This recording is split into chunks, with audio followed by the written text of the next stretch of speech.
Raju woke up in the morning and got dressed for school. He had his breakfast and headed out.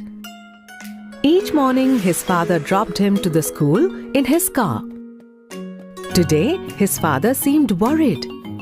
He told Raju, "Son, there is some problem with our car. Let's catch a bus to go to the school today." The bus stop was a short distance away from Raju's home.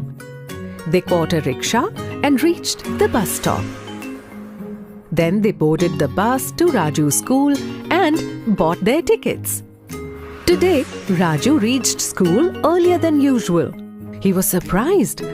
Upon reaching the classroom, he shared the morning incident with his teacher.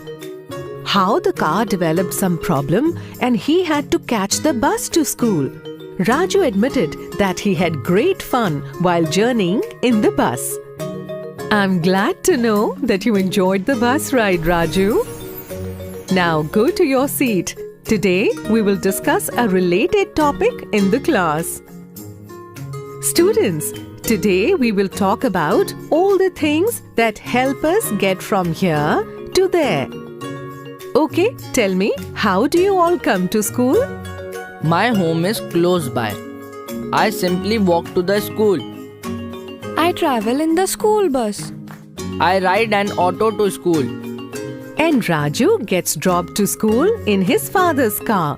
But today he had to take the public bus because his car broke down.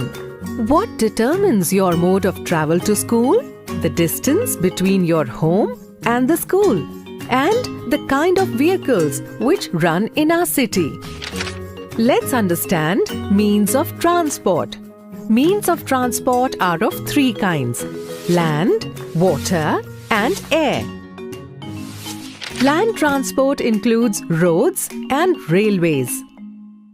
Ma'am, all these modes of transport did not exist in old times. Did human walk to every places at that time? Good question.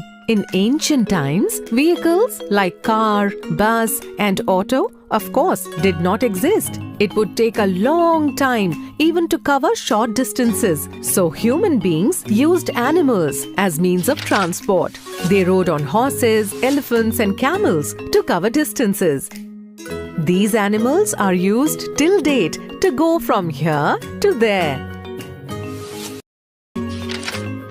As civilization progressed, new vehicles were invented and created. The first and very important invention was a wheel. Students, can you name some two-wheeled vehicles? Cycle, scooter. And three-wheeled vehicles? Rickshaw, auto. And vehicles with four wheels? Car, bullock cart.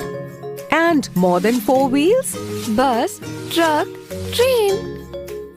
Now tell me, do we also have vehicles without wheels? A boat. Absolutely right. The boat, which floats on water, does not have any wheels. One more thing. Vehicles run on different kind of fuel. Some vehicles like scooter, car, and truck run on gas, petrol, or diesel. Some, like metro rail, run on electricity. Some, like bullock cart and tonga, are pulled by animals. And some, like rickshaws, are pulled by humans. Now, a question for all of you. Are vehicles only used to transport humans from here to there? No, ma'am. Vehicles are also used to transport goods. An example of this is the malgadi or freight train. Absolutely right. Other examples of such vehicles are cart, truck, etc. Some vehicles like tractors are used in farming. And some are called emergency vehicles. They come to the aid of public during emergency situations. Examples of such vehicles are police van, ambulance, and fire truck. In olden times, it used to take many days to travel from one city to another. Now, one can simply board a train and reach another town in a matter of hours. In fact, you can board a plane and reach an entirely different country in a couple of hours.